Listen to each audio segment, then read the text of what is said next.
All right, looks especially like when we they're are hungry. back. All right, welcome back, everyone. That's another issue with the thing. I swear I will get it fixed by next week. I have no idea why it keeps crashing.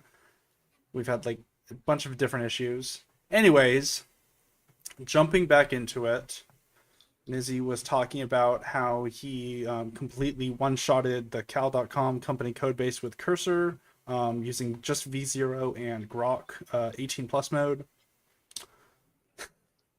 Yeah, yeah, it's Did you It's insane what you amazing can what do AI can nowadays. do. Yeah. Did you see the new voice model that dropped from I think what was it, Sesame? I saw the video. Sesame. That thing is crazy. I kind of prompted it and I was like, "Hey,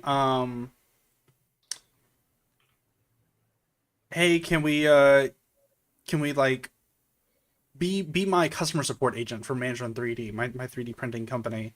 And I gave it a bunch of context, like this is how we do our pricing, this is how we do our customer support things, and and I said my safe word is pineapple, so don't break out of customer support mode, like mode until I say the my safe word, and it was selling hard, but not like a sleazy car salesman type sell. It was like, so I see that because I was doing like a fictional startup type thing, and I was like, so I see that you have like a bunch of employees. Do they work remote or in person?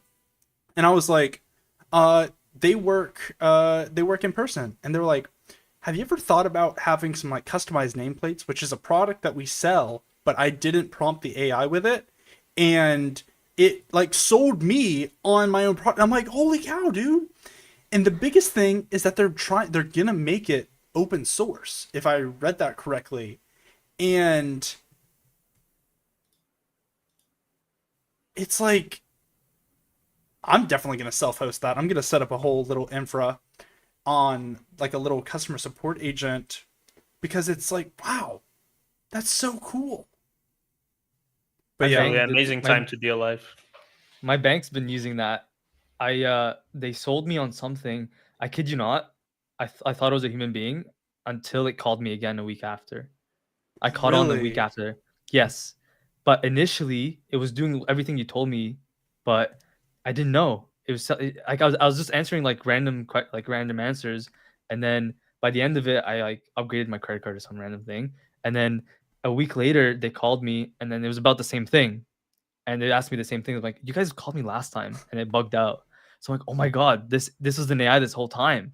So they sound real, and if they're gonna be smart enough to like know the sales tactics and get you to do stuff, like we can live in a world in a funny way where the AI is talking to your AI. So you're just there's selling. So there's like a buyer and a seller AI. So yeah, that's it'll be cool. yeah.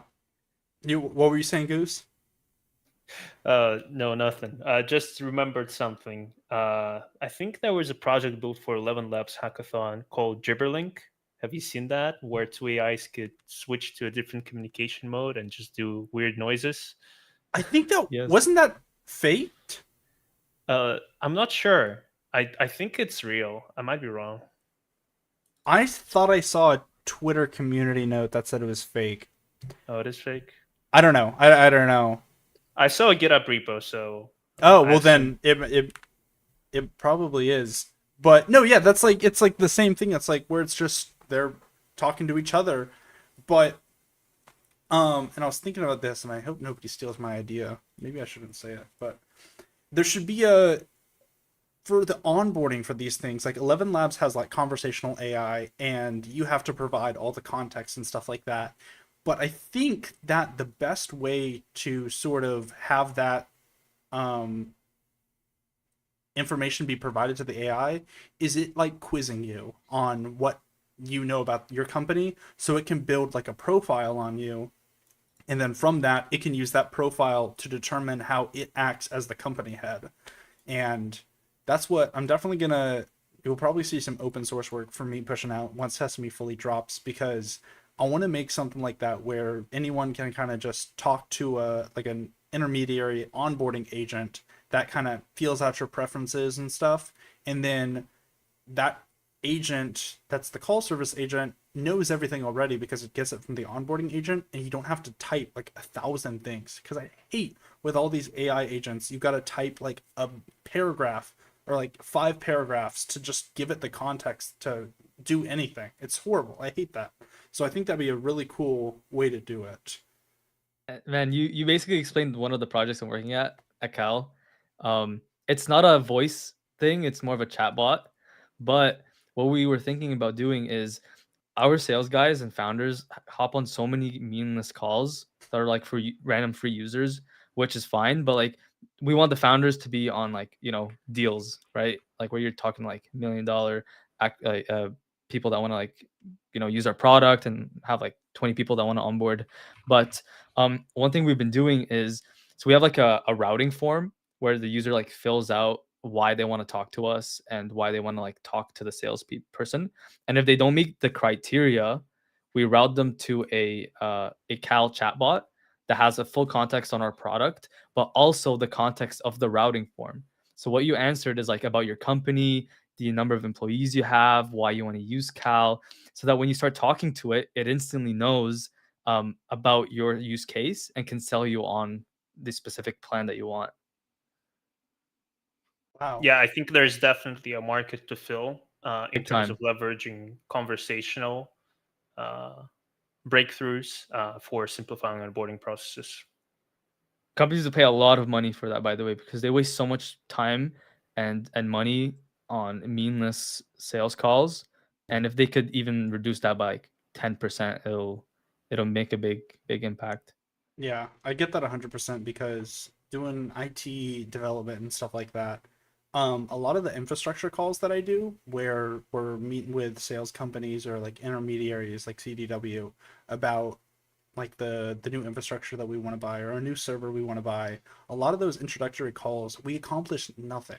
We accomplish Mhm. absolutely nothing. And it's like, hey guys, I'm looking to buy a server. And the sales guys are like, yeah, we got a server. And we're like, all right, let's schedule a meeting 2 months out to then talk about a meeting that we're going to schedule a week after that, which then we're going to schedule a meeting for the actual sales call a week after that. Yeah. And as being this sort of like Gen Z in startup culture working at this like older fashioned business, it's always been so painful for me because I'm used to jumping on a call. Like we just released a new brand deal with AtomCAD, one of the YC25 startups with Management 3D, and all the sales calls or partnering calls that I've had with them, their product engineers, the founders have been on it, and I've been able to talk tech like really, really well. All the other ones, like we were exploring like a for a website company, and I'm asking it all these questions about like things, and the sales guys like, um, what's React? What's a div? I'm like, you're not technical at like even in the slightest that you would know about your product. And it wasn't like niche stuff. It sounded like niche stuff, but Mhm. it wasn't. It was pretty standard stuff that I would assume like a sales marketing person would know.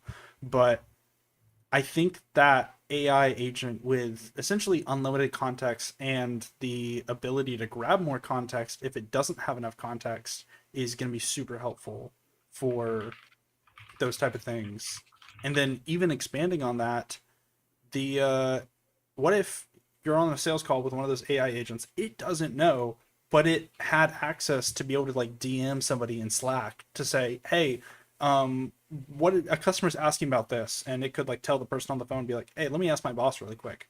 I really want to implement that because I find that super helpful because I get tons of calls every day from Manager in 3D, and it's simple people asking like, where do I upload a file? But if you go to the website, it says it right there. But it's like all I would need to answer is, yeah, go to the website and answer that and upload the file there or whatever.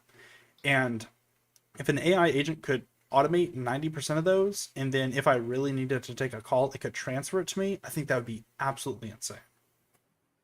Yeah, and I think that's what AI is gonna be. Like, I still see people talking about it like replacing devs, and I think that's just fear mongering. If I'm being completely honest, like what I honestly think is gonna be, at least from my personal opinion, I think you guys could agree, is it's gonna be this really awesome assistant that'll do a lot of the repetitive things that you probably don't want to do, right? So like the sales agent, like a a person that you can chat to via text. It does things like maybe review PRs and then have a human push it, or just things like that. Also, it helps with code. Like it's really good at coding. Like we started having our sales people write code in V0 or have V0 build stuff. So we're trying stuff out like that at the company where we're telling the salespeople, hey, prompt V0 for a few things, try it out, and then give it to us.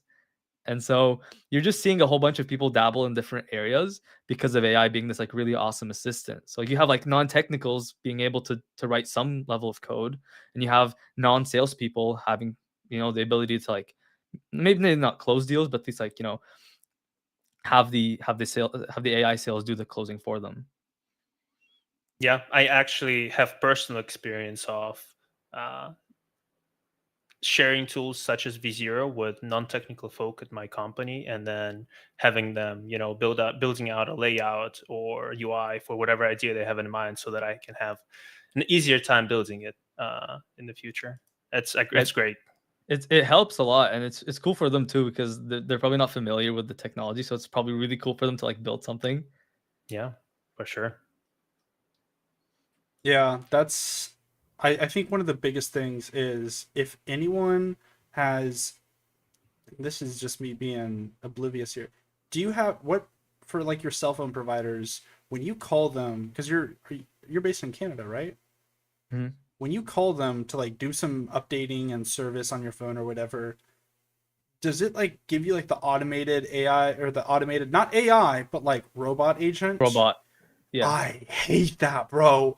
Calling AT&T on a business level is horrible because anyone who's watching this knows this, but you get you have to put in like your billing account number and literally it's like let me think about that and it plays this stupid ringtone that's like engraved in my memory and I'm like, if I could just talk to an AI, and it always routes me wrong too. That's the biggest thing. It's because it's like, please describe what you want. And I'm like, phone number not activated. You want to update your billing information? No. I'm like, if there was just a natural language context sort of layer in between that could kind of interpret that, that would be amazing because it would be able to see that I'm technical and it's like, okay, I just need to activate a phone number. And then it could do like some MCP command or whatever to activate that. But unfortunately, with those large corporations, it's either going to be implemented wrong or take 9 years to be implemented and then ultimately sundowned in a month. But Right.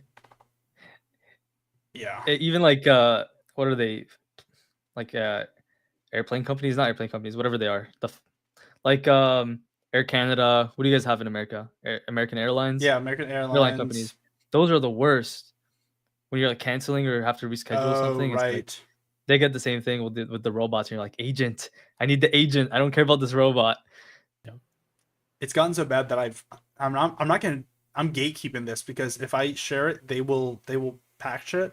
I've figured out the extension number to always get to an agent of the tech department that I want, and it bypasses the billing account number, it bypasses the zip code, bypasses everything.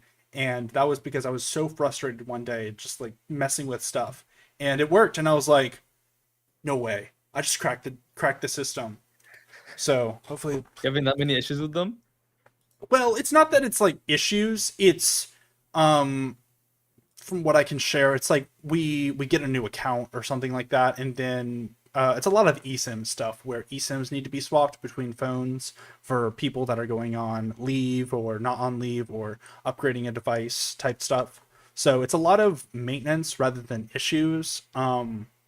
For issues and like real problems I have with them, I just do the chat because I physically cannot tolerate talking to someone who asks me about like the 9 troubleshooting steps that I've already gone through because I've done this process so many times. And I just go through the chat and I have like a little copy pasta thing where I paste in and I say, "Hi there, I'm X from X. Uh, I've done this, and this is my issue. How can you resolve it?" And I've found that be a lot better because that way I don't have to be like, yes, I restarted the device. Yes, I tried to re-propagate the eSIM. Yes. So Yeah. It's like these companies live in a totally separate world because we're devs and like we're used to that like best tech possible and putting that into your companies because we care about the consumer. But like some of these large corporations, it just seems like they're just trying to get by and they don't really care about the customers, but more so about the investors and the shareholders. And it just ruins everything about what it means to just have a business. Like we want to build cool shit. These companies are making billions of dollars, but they don't have cool shit. What's going on? Right. Right? It's Yeah, I hate you hate to see it when a business turns into just making money, not building great products, not building great services, not changing the world. If it's all about money, you see things like that happen. That's when it gets sad. But the thing is, you can like have a really awesome business and it yield a lot of money, and you can make Right. billions of dollars having like a really really cool project. I just I don't know what it is when it with like internet providers and cell phone providers and airlines. Just something about them that's like maybe it's like guaranteed money that so that they don't really care about the customer, but it sucks. The whole process sucks. yeah. Well, it's because competition doesn't try to improve, right? Yeah. And if there's no competition, then why bother? We're comfortable here. We don't have to do nothing. Right. Yeah. Anywho, if you were to give yourself advice, fa- fast forward, rather go back 5 years, what would be your advice to yourself? Have fun, like just have fun and go do the things that you enjoy instead of the things that people pressure you to do. um a lot of people watching this, if you're like from maybe you guys as well, but like Arab households or ethnic households, the parents always force you to go down like the doctor route or some like technical thing that just makes them look good. Like part of why I studied law was because my parents kind of told me to, and the whole time I didn't enjoy it. I was a really good law student. I was like, "Oh, I'm gonna go to law school. I'm gonna be an awesome lawyer," but I didn't like it, and in fact, I hated it. And so as soon as like, you know what, I'm gonna do something I enjoy. I'm gonna do something that like I want to do. It just it opens up like a whole new part of your life that makes you enjoy work. And if you can enjoy work, you can honestly just live an awesome life. Like I work like, if I'm being honest, like 16, 17 hours a day sometimes, and I love it. Like people tell me, "Hey, don't do that." But like I like doing it. I like shipping, I like talking about code. I could talk about code all day. I'll do it for free. It doesn't seem like So, work though. I think that's the no. biggest thing. Like, I'll be shipping a Yes. feature. Like, I did a massive redesign on Mansion 3D, and people are like, "How many hours do you work a day?" And like, I just think about like my regular 9 to 5. I'm like, "Oh, 8 hours." But then if I really think about it, I'm like, "Okay, well, I woke up like 2 hours before work to like work on that feature, and then another 2 hours after, and then I had dinner, and then I worked on it till like 2 a.m. So like I'm putting in like 18, 19 hour days, but it doesn't feel like work. It's No. because I like it and I care about it. That's all you need. That's all you need. And if you can care about something, you're just gonna have fun and you're gonna build really cool things and you're not gonna hate your life. Like you're just that's the most important thing to me. It's like, am I happy right now? Am I doing the things I actually want to do? And if that's the case, then I'm doing the right thing. Like my biggest fear is I went down the path. If I like My biggest fear was if I went down the wrong path, I'd end up being unhappy. And I'm glad that you kind of have to like put up like if you have people in your life that want you to go down a certain path but you don't want to, you have to like kind of shield them and say, hey, like I want to go down this way, this is what I actually want to do. And I'm sorry if it's not what you might like. Right.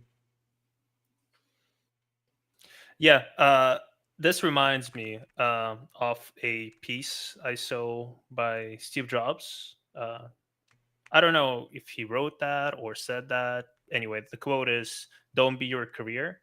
Right? I think in general, this notion or belief that your work has to be separate from the rest of your life, I think it's quite faulty. You have to be passionate about what you do, and you have to fill your life with things that you enjoy. Then you wouldn't have to work a day in your life. That's it. Yeah. And there's also something about not making the output of your work dictate the rest of your life.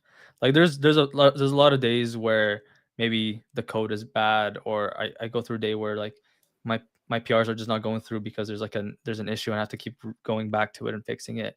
And it takes some really focused effort to separate kind of the quality of your work from your life, because it can like really hurt your relationships if you're like upset about something at work and you're just constantly thinking about it. So separating like kind of your work self and your individual self is important. But yeah, I agree. Like if you're just enjoying work, like you won't really be doing work. Yeah, I think that's a. I want to. I my sort of motive to myself has always been get yourself into a position where if the work you're doing at a company doesn't make you happy, you can leave, because it's not a bad thing to not like the work you're doing at a company if you get bored of it. It's I think that's a healthy thing actually, because it pushes you to always be stimulated, and if you're always be stimulated with like good stuff, not like TikTok obviously, but like because you can doom scroll in there for like 9 hours and leave with less information than you started with. But I think that pursuit of knowledge and information is really good, especially if you're hopping around companies, to like learn different things and learn the different avenues and strategies to kind of improve yourself and make your life more meaningful. Definitely. A couple of questions for you, Nizzy. A fellow chatter on Twitch is asking, "What's a zero in the email? Zero email? Why is it zero?" Zero. I Yeah. like the domain. No, I'm kidding. It's just zero kind of just dictates nothing, and I like that. Like there's like Inbox Zero, which is another email app. V0, which is the AI, and it's just starting from scratch. So I want to like start emails from scratch, and I want to like create something completely new. So Okay, that's founder. Okay, founder. There's yeah. there's that vision board line right there.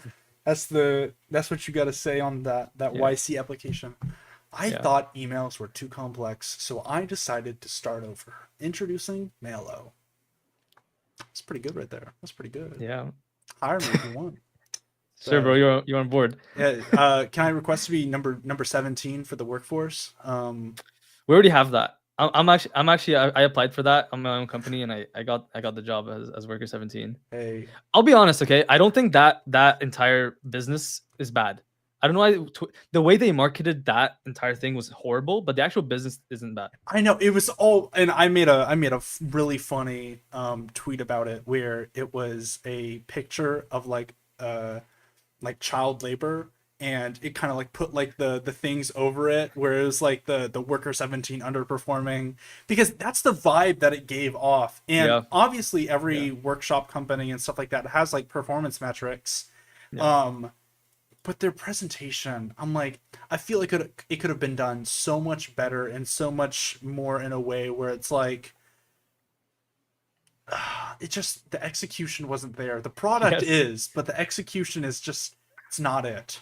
I don't know. Presentation might have been good, but the production quality was terrible. Oh, true. That too. You didn't Yeah. need like a full on like cinematic thing, but you just needed to explain the product in a way where it's like a business would use it. The way they were doing it was just so like eerie. Yeah. It was crazy. Execute kill on worker 17. It's like, it felt so, yeah, it felt so ominous and like Big Yeah. Brother type thing. And yeah, I know that's what the Right. product is, but there's a better way to do it, I Yeah. feel like. I wish them the best. I wish Worker 17 the best. Yeah, I mean, they got a cool product. Yeah, They do. it's definitely a cool product. But yeah, I mean, that YC is funding anything that has AI in it, but you know, it's fine. Controversial statement. All right. well, You guys have been seeing the posts, right? Like Yeah. it's like Yeah. this is an AI version of this. This is the cursor version of this. And they're funding like two of the same companies. Like yeah. I think in like the previous batches, it's like there's like 3 AI code editors. Like you guys, Melky brought this up. He's like, it's fine to be in YC, but like you're seeing like 4 or 5 different companies with like the exact same topic or in the same field. So like in a way, they're competing with each other. Yep.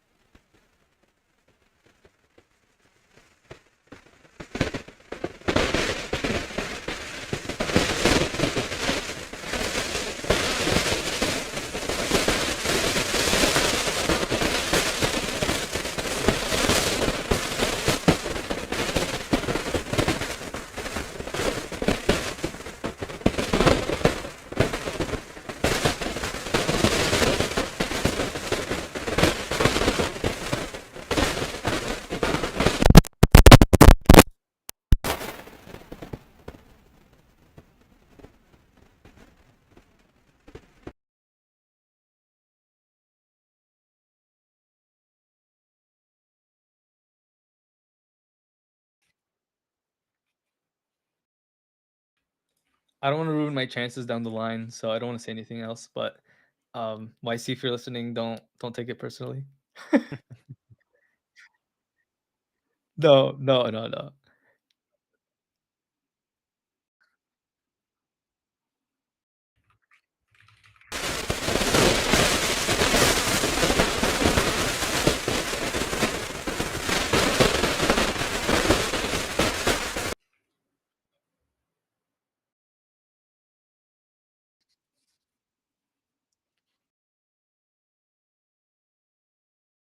You don't need VC.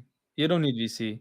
On if I'm being honest, like it's a good thing to have, and it'll definitely boost your company. But you can go down the bootstrap route too, because as soon as you get VC money, you suddenly have the pressures of profits and people wanting you to make money, right? Because you had that lump sum from them. What is it, 500K, Is it something like that, right?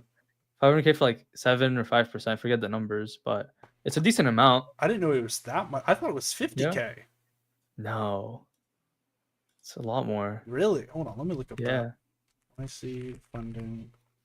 On that point, I rescind my previous statement. There you go.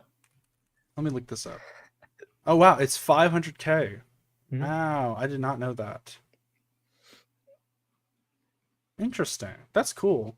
Yeah, and I think for most companies that's great. That's like exactly what you need to kind of get up there, because some companies that are doing really well wouldn't be able to do as well as they are now without that, Yeah. because they just wouldn't get enough traction, or it's just not implemented well enough or something like that. Yeah. And it's helpful, but like I was doing the math and I'm like, okay, 500K would probably pay for you and your co-founder, like your living, and then the rest will go into another engineer, and then the rest is for like a runway, because you need the runway, right? You need like at least a year. So you don't have it's not it's a lot of money, but it's not. Right. Because you're paying you and your co-founder probably like 70K, for being honest, 80K, and then that's already 160, and then another engineer is going to cost you more. No engineer is going to leave their 150K a year job to join you, Right. so you got to give them stock and maybe 80, 90K.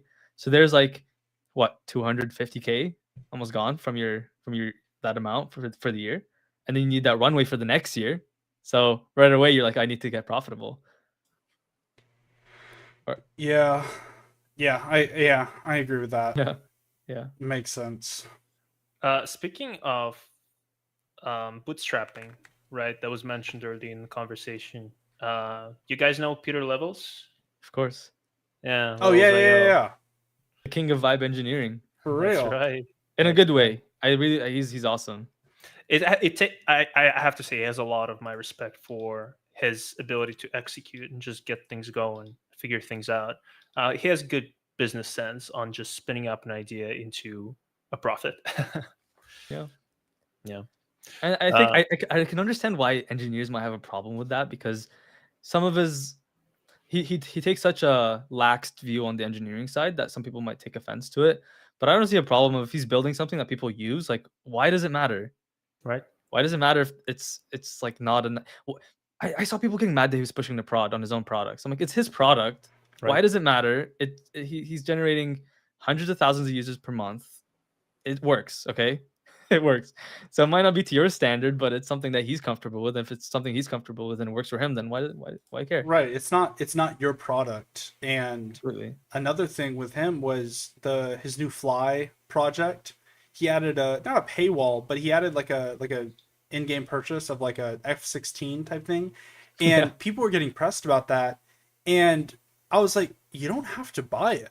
It's optional, and people that do buy it, they made that decision. And whether that's a good or bad decision, I don't think it's necessarily bad, because why not add a monetary value or upcharge or something like that to your app for the one person who does want it. Maybe they're really into this game and they just want that faster fighter jet.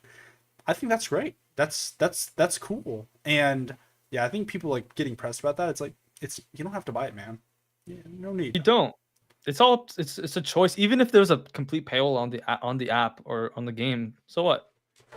I don't see a problem with it. Unless he's like robbing you or lying about the product, then Right. like, yeah, but It looks cool. I tried it out. I had a lot of fun on it. I spent like 30 minutes on the game and I had a lot of fun. But there's nothing wrong with a paywall or making money. I think I don't know. As soon as money is brought up to certain people, it's like it's a big deal, and I can see why. But like, it's like so what? Not that bad. Yeah. But yeah, I agree. Got anything else, Awesome. Goose? No, that's everything on my agenda. Yeah, I'm good right here. So, Nizzy, it has been a true pleasure, and thanks for coming on. We'll definitely have to have you on in the future to talk about how you became the CEO of Cal. No, I'm kidding. I'm kidding. King of Vibe Yeah, the Engineering. king of vibe engineering. How your zero dot email project instantly scaled to 1,000 monthly active users with $1 billion in profit. Love that. And but yeah, it's been a pleasure, man. Great topics covered today, and yeah, I think we're good to go. I really appreciate it, guys. And maybe if I'm on next time, it might be the complete opposite, where I'm homeless and I have nothing. But either way, it's been a really fun time, and I'll be more than happy to come on. Right on. All righty. Thanks, Nizzy. All right.